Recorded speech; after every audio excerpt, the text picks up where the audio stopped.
Farmers of Reddit, what did your animals do that made you go how the FK did you do that? One of my neighbors called me to let me know she had come home to find one of my young goats, like 5 months old, inside her house down the road. To this day we have no idea how the fuck that happened. No holes in either layer of fencing on my end. No other people in her home who could have brought him in there. She had no pet door and none of her doors was ajar when she got home. She did however have a few open windows on her second story, so we are thinking maybe he climbed a tree next to her house and jumped. But goats usually aren't very graceful or precise creatures, so no clue how honestly. Full grown Nubian goat, taking about 3/3. 5 feet tall at the shoulders. A good 150-170 lbs.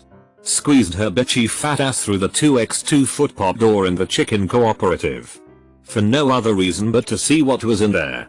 Then proceeded to climb up the 1 foot wide, 4 feet long particle board gangplank to the raised roosts and laying boxes when I tried to get the out of the coop through the man door. I still have no idea how a dinky ramp we built from scrap for chickens held her fat ass. She then taught her shorter but fatter daughter how to do it. This was done multiple times until fencing was altered so they couldn't get to the coop at all. They also get poop into places with scary accuracy. Just anything in the goat barn it had risk if getting poop on or in it. Our cat was a stray that someone dumped, and she hung around our place for a while before we actually took her in. During that time, my grandma had gotten her hip replaced, and her nurses were worried she might trip on the cat while trying to get in the car for physical therapy appointments. So my grandma decided to let one of the nurses take the cat to the Humane Society, which was at least a few miles away, down many busy streets and a highway.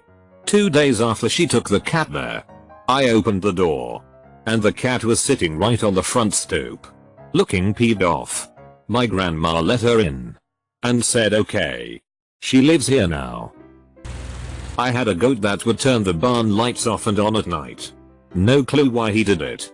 And he always shut them off after turning them on. We weren't sure exactly WHO was working the light switch, but suspected it was him. He was a fairly bright individual. No pun intended. It was confirmed that it was indeed Chevy flipping them on off when we gifted him to a lady who fell in love with him when visiting the farm. And the lights had not been turned on by anything other than a human since. Had a donkey that would open gates for the horses and cows. Then he'd just walk through the fence into a closed pasture. I'd get back from running errands and the place would be a shit show. The horses would be destroying the hay barn and the cows were in the neighbor's hay fields or tearing up the lawn. And the donkey is off on his own like he had nothing to do with it. Edit. Yes. This donkey inspired my username. We have a multiple who likes to wear my husband's underwear sometimes when we aren't home. He would raid the underwear drawer and somehow get the boxes on him the same way a human would wear them, with one of his hind legs through each leg hole. Then he would sit on the bed where he's not allowed. I guess he would just hang out and pretend to be people until we came home and, usually, caught him in the act. Once saw a cow that had tried to jump a 5-bar gate but not quite made it. The metal gate was bent at the top and one half of the cow was on one side and the other half on the other side with middle very squeezed. If I remember, we had to hold the cow so she wouldn't do more damage and get a metal cutter to take the gate to pieces. I worked in the office in the end of barn with a small window to my right. I was doing the wages and the light went out. It was the limousine bull looking in to make sure I'd got his wages right. I'm a wildlife rescuer and carer that I look after young and injured Australian wildlife before they are ready to be released back into the wild. My wombats always climb into my front loading washing machine. They also dig under fences and that lets the kangaroos move into different paddocks, so sometimes we find them in places we didn't sort put them and get very confused. Not a farmer, but mum has kept dogs, cats, alpacas, goats and pigs. One dog decided to run away and was found 40 miles away a day later, when she was so frail that she could hardly run.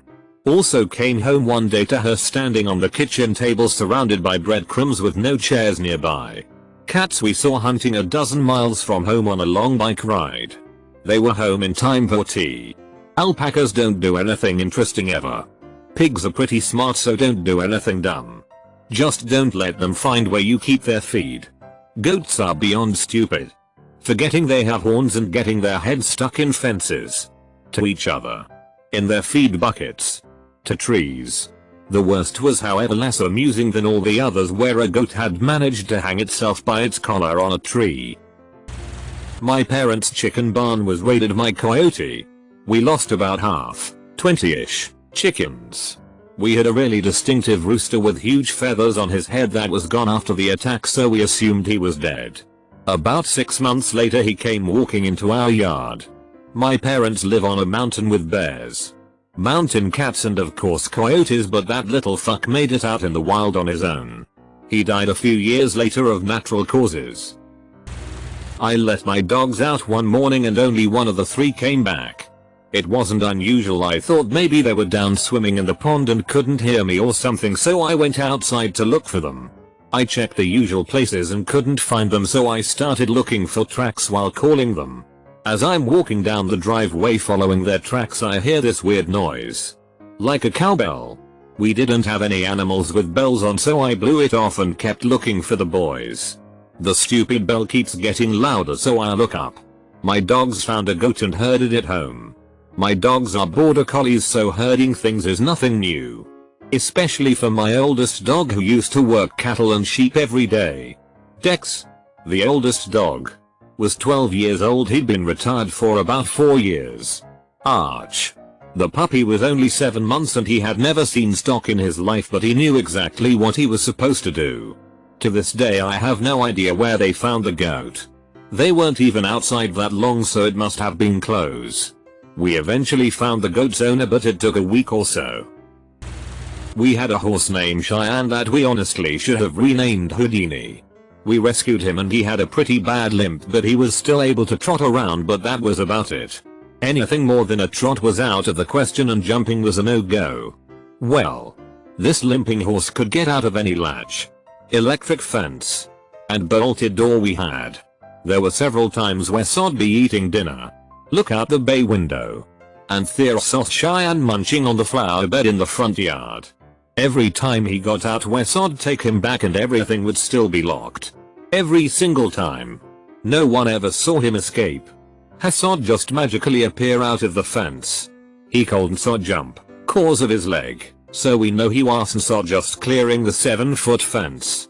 The horse was magical, I swear. Used to work at a stable yard. 2 of the back fields had a 5-foot deep ditch between them with a small gap in the fence. Beyond our land was a massive cornfield.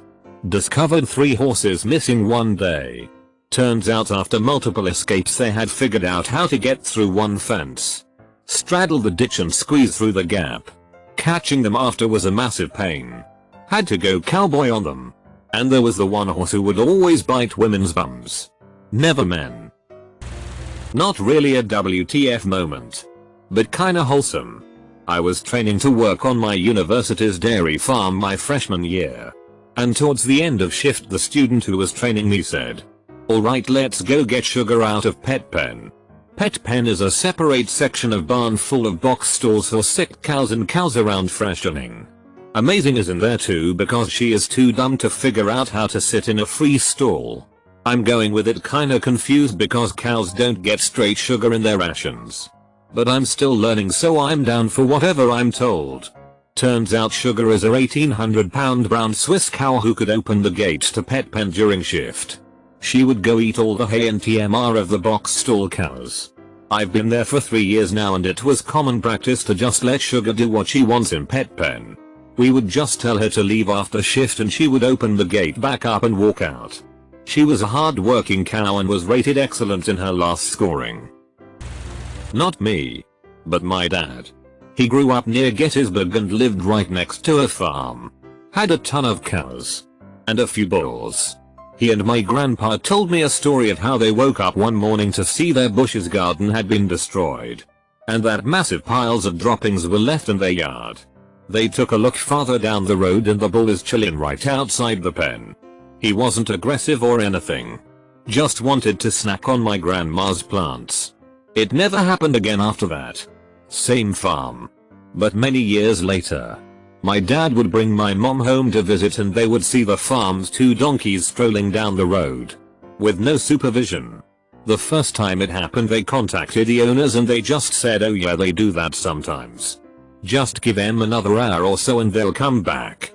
And they always did. They take really good care of all their animals. Because they're both still alive and healthy and I'm in my late teens. The donkeys were a few years old when my parents first saw them. We had a goat that must have somehow been part mountain goat. We would get up in the morning to find him in the most ridiculous places. One morning we found him on the roof of the barn, which had an extremely steep pitch, nearly vertical, and the weirdest part is the roof was several feet off the ground on all sides. And there was nothing anywhere nearby it. The goat didn't want to come down at all, so we had to make a ramp out of a tractor and some scrap wood. My best guess is one of the horses somehow jumped the fence and the goat jumped on its back and onto the roof, spooking the horse, which went back into its own somehow. Either way, the little bastard cost us a bunch of time and effort and kept up with his shenanigans. I worked on a farm for a bit this summer. We have 2 pigs. Their pen had a duck pond and was surrounded by a wire fence. Nice place for them with a pretty large space to move around. They broke through the fence and ran loose around the farm for a while. I wasn't really surprising though, as it wasn't a very strong fence. We moved them to a stronger pen at the side of the barn. One of the walls was made of cinder blocks, the wall leading into the barn. And they broke the bricks. They managed to get inside and we had to lure them back into their pens and rebuild the wall. It's crazy.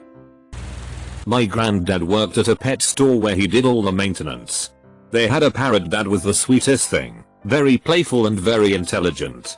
She figured out how to unlatch her cage. So my granddad put a lock on it.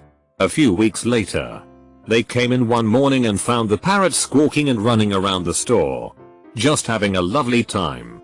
They just assumed they'd forgotten to lock the cage that night. Put her back and opened up the store as usual. A couple days later and she broke out again. The manager was annoyed and made sure from then on she personally locked the cage. Sure enough, the parrot broke out again. Stunned and mystified, they checked the CCTV of the previous evening and sure enough, they caught her picking the lock to her cage with her claws almost as soon as they left that evening. My granddad ended up fitting 5 or 6 different locks for that one parrot, as she figured out each in turn before they sold her. My dad grew up on a farm, but the funniest story is actually about his dog, which his dad wanted to get rid of. So he left the dog in the woods. Couple hours later the dog showed up back at home. His dad tried again. Actually sold the dog to a family who lived in the nearby town. 2 days later, dog was back. But his dad still didn't give up. Sold the dog again. To a family at least 10 kilometers away in a town the dog had never been to. And again. Dog shows up a couple of days later. My grandfather gave up on getting rid of the dog. Dog lived to be effing 16 years old. 12 would be normal, with just eating leftovers from the dinner table. Still one of my favorite stories of dad's childhood. So when growing up on the farm we had farm dogs. Not for herding or anything like that, but to protect the chickens, ducks and cats. The cats handled the rats but got eaten by coyotes. This protection normally took the form of barking to scare bobcats or coyotes away from the house and barns. Over the years the number of dogs increased from our original 2.